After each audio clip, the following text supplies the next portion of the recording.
Bonjour à toutes et à tous, bienvenue dans ce nouvel épisode du Dictionnaire Digital. Aujourd'hui, on revient pour la deuxième partie de notre épisode sur les NFT. Nafel Madih partagera avec nous les perspectives des NFT, ainsi que son utilisation dans nos vies de tous les jours.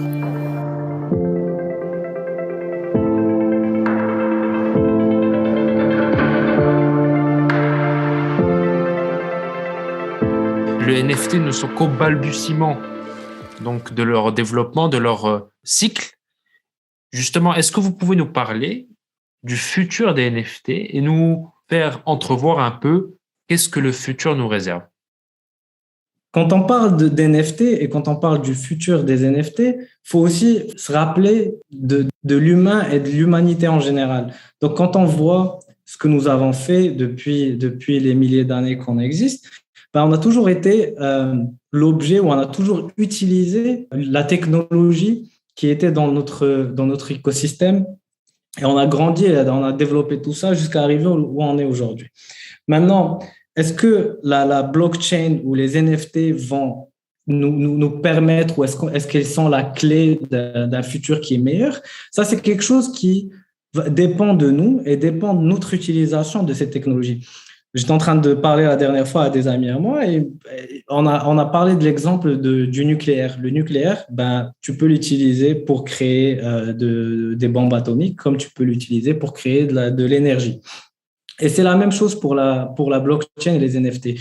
Tu peux les utiliser pour créer des projets qui ne sont pas très bons pour l'humanité, pour les humains, comme ils peuvent créer un futur qui est meilleur, un futur qui est beaucoup plus axé vers l'environnement, qui est beaucoup plus axé vers l'humanité comme un créateur. Donc, quand on voit tout ça, on peut parler aussi de l'exemple de la métaverse. La métaverse qui est une réalité virtuelle dont on a parlé dernièrement, dans plusieurs médias on parlait dernièrement, après l'annonce de Mark Zuckerberg que Facebook allait devenir Meta et que maintenant ils sont en train de développer leur propre métaverse. La métaverse n'est pas quelque chose qui est nouveau, ce n'est pas Facebook ou Meta qui ont créé le concept, mais ils ont aidé à commencer la discussion et ils ont aidé à en fait démocratiser la discussion, si on peut dire. Au final, si on utilise les NFT et la blockchain d'une bonne façon, on peut créer un monde qui va dépasser ce qu'on voit aujourd'hui. C'est la même chose quand on pense à l'Internet ou quand on pense à la technologie de la téléphonie mobile.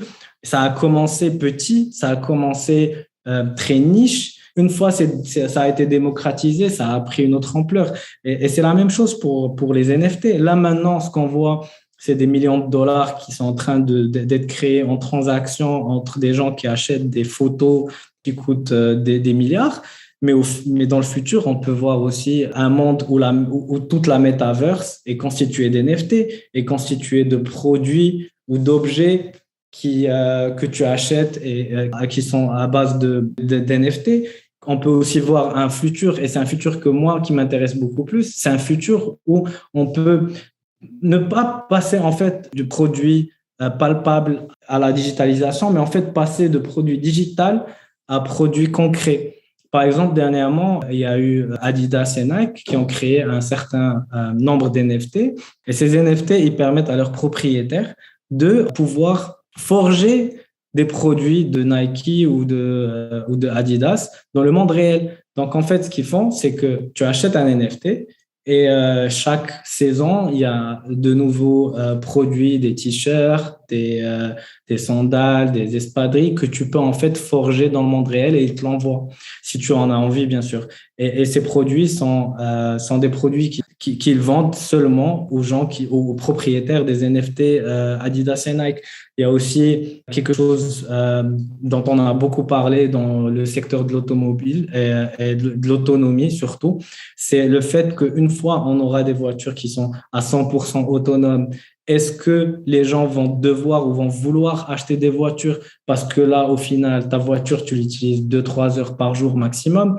Et si tu as 21 heures où ta voiture n'est pas utilisée. Ça veut dire que si tu payes, on va dire 100 000 dirhams ou 200 000 dirhams pour acheter une voiture et que tu utilises seulement 10 à 20% de ta voiture par jour, tu aurais pu payer 10 à 20% de la valeur de la voiture et ça peut être un NFT qui te permet d'utiliser ta voiture ou une voiture pendant 2 à 3 heures par jour et une autre personne peut l'utiliser pour d'autres pendant le reste du temps. Il n'y a vraiment aucune limite et la seule limite, c'est l'imagination. Il y a eu d'autres projets où les NFT ont été utilisés comme carte d'adhérent à un certain club. Il y a eu les NFT qui ont été vendus, par exemple, pour pouvoir replanter certaines parties du monde. Il y a eu des gens qui ont fait de leur vie, comme on voit par exemple de la télé-réalité, ben, il y a des gens qui font de leur vie un NFT et ils vendent ça comme un produit de télé-réalité que seuls les gens qui ont l'NFT peuvent voir. Ça peut être utilisé dans l'industrie des médias, ça peut être utilisé dans l'industrie des finances, ça peut être... Honnêtement, c'est vraiment... Les NFT et la blockchain, c'est comme le fer ou le sable. Ça peut être utilisé partout.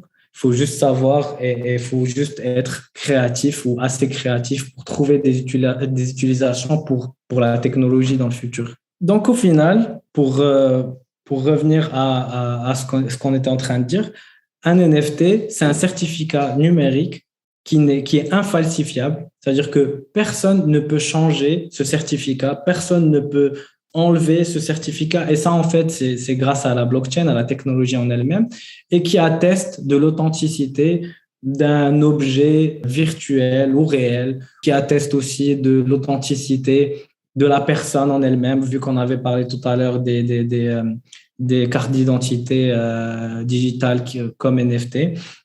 Donc, en fait, les NFT peuvent être utilisés dans n'importe quelle transaction qui lie un propriétaire à un vendeur ou à un produit ou un service, d'où le fait que l'utilisation de ces NFT n'est limitée que par l'imaginaire de la personne qui veut les utiliser. Merci beaucoup, Nafel Madih, pour ces éclairages. Merci beaucoup à vous, merci de m'avoir invité. Comme à l'accoutumée, on finit avec l'agenda digital. Je vous invite à ne surtout pas rater le Digital Summit at Home, une conférence 100% digitale et sur le marketing digital qui aura lieu du 24 au 26 février. Merci à toutes et à tous d'avoir suivi ce nouveau numéro Dictionnaire digital. Et à bientôt pour un nouvel épisode.